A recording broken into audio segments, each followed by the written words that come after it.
said, the mayor and I have agreed to disagree agreeably. You can still do that. It doesn't have to be personal. And I think a CAO has to know how to do that, how to encourage that kind of behavior. They also have to know, again, those two roles. Council makes a decision, you implement the decisions. I mean, that's important as well. It's not a case of this doesn't mean fight a rear guard action. But it does mean if council decides to do something that you clearly understand it may be not legal, that you've got an obligation to let council know. Let council know what the consequences are. In a pleasant way. Demonstrate a positive attitude. And this is a tough one. This is particularly tough to know that you got to come to work with a smile on your face every day because there's a whole bunch of people expecting. But you want somebody who can do that as opposed to the glass for a CAO should be half full at least. Be a catalyst for others and processes. I don't know if you remember, I think we have to go back to grade 12 chemistry, or maybe it was grade 9. The catalyst is something that doesn't necessarily take part in a reaction, but the reaction works better if it's present. And that's part of the role of the CAO as well. So in terms of assisting council, in terms of assisting some members of staff, start part of dealing with the public. And behave with finesse. Have some class, have some style. So those are the things I heard from people. I added a couple in here, as you can probably tell, but generally speaking, I think these are consistent with what people told me, Your Worship. Deputy Mayor has a question. My apologies, when you give me the floor, I tend to be careful. Hey, we're here for. That's right, it's good to hear your perspective on these items. There's three things I'm just wondering what your feedback would be from your interaction with the council as well, and that is on the item that says understand the differences and overlaps between policy making and administration. I think it's one thing to understand the differences, and it's another thing to commit to not being political. And I'm just wondering, I think that is important to our council, that a person actually makes a commitment to not being political. And I don't know if that came through your discussions, but it's something that I think is very, very important in speaking with someone about this position. I think and I apologize for that not being in here, but that, to me, that's a given. Any CAO cannot succeed if he or she has any thought that part of their role is to be political with a big P. Mm-hmm. If you have to ask them for that commitment, then and they have any doubt, it's a non-starter. I think so it's so obvious to me that, yeah, and it's so obvious. Wasn't a problem for you, obviously, when you were a CEO, but that's good. The other thing is, the second one was when it speaks of being sensitive and responsive to the needs of the public for information. That's great. The one previous that says be sensitive and responsive to the need of council for advice, training, and support.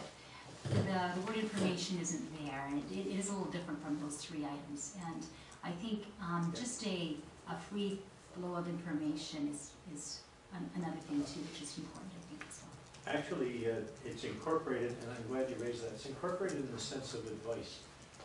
I'm a strong believer, and I think most in the profession are that if a CAO has information, or municipal administration should not do information dumps on council, that virtually nothing should come to council without a recommendation.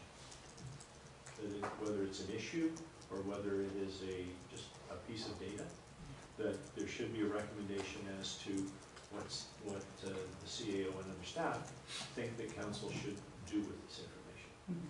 So, because just to put a report or to put some kind of a letter or something in front of council and say what's your pleasure is considered an abrogation of your responsibility or an application of your responsibilities. I guess I'm thinking more in terms of if there's some information that you need in order as an individual to make a decision, as opposed to the whole council making a corporate decision. You know, just the availability of information is very. I think the CAO's responsibility is to the corporation and to council. That's right. So it's to the, and making sure all members of council have all of the relevant information. Yeah, it's great for everybody to be. And actually, that leads me to my last point, which is just the concept of impartiality, I think is a very important concept too. And yes, everybody having information and everybody feeling to be a part of the process at every level is very, very important. Politically neutral, but Neutral. doesn't mean professionally neutral. And how would you define the difference? Professionally neutral? Well, what's best practice in the management area is one element. And today we're talking about compensation levels. Mm-hmm. The recommendation as to the appropriate quartile to put your management compensation schedule in vis-a-vis the market is you'll get advice from your CAO in the sense of there's no political side to it, there's a professional side as to what's appropriate. So in that sense of neutrality, there may be, in terms of, think about this in terms of some of your other staff, the professional advice on the best way to maintain your road system, okay, or the preferred way to maintain your road system. That's not political, that's professional advice, and you expect that kind of advice from staff. Similarly around fiscal issues and financial management, you expect that kind of advice from staff. So, yeah, politically neutral, absolutely. Mm-hmm. But you hire the staff to give you the best advice that they can.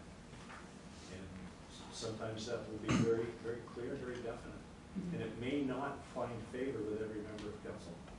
Now, it's up to council to make the decision, quite frankly, if that's obvious. But don't be surprised, I mean, if every CAO understands they have the responsibility to provide the best advice they can to council. Mm-hmm. To everyone, that's right. Mm-hmm. Thanks.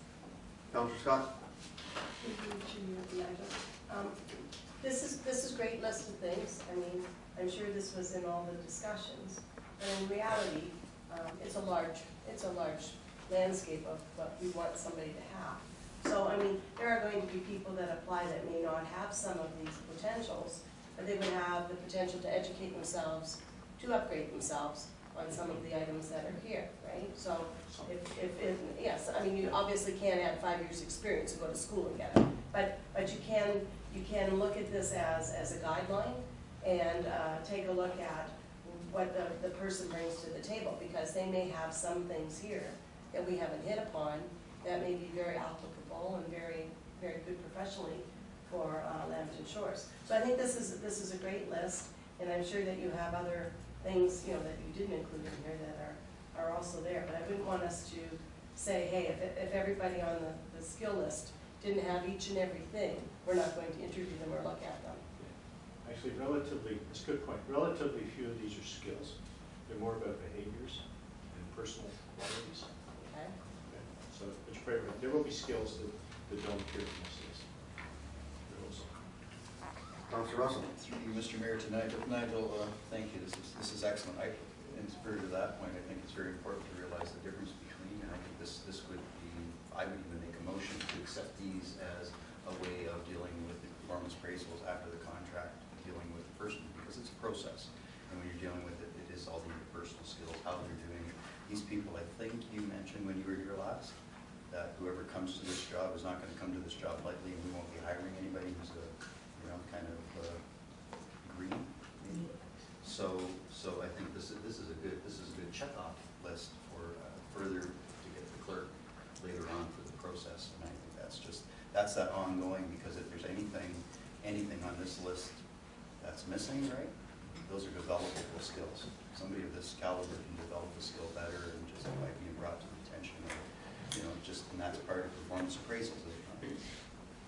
That's useful, and it may be that in the employment contract that is signed with the successful candidate, that this list or a similar list will be incorporated as you know, to be included, but not exhaustive necessarily, because there may be other qualities. Good point, thank you. Okay.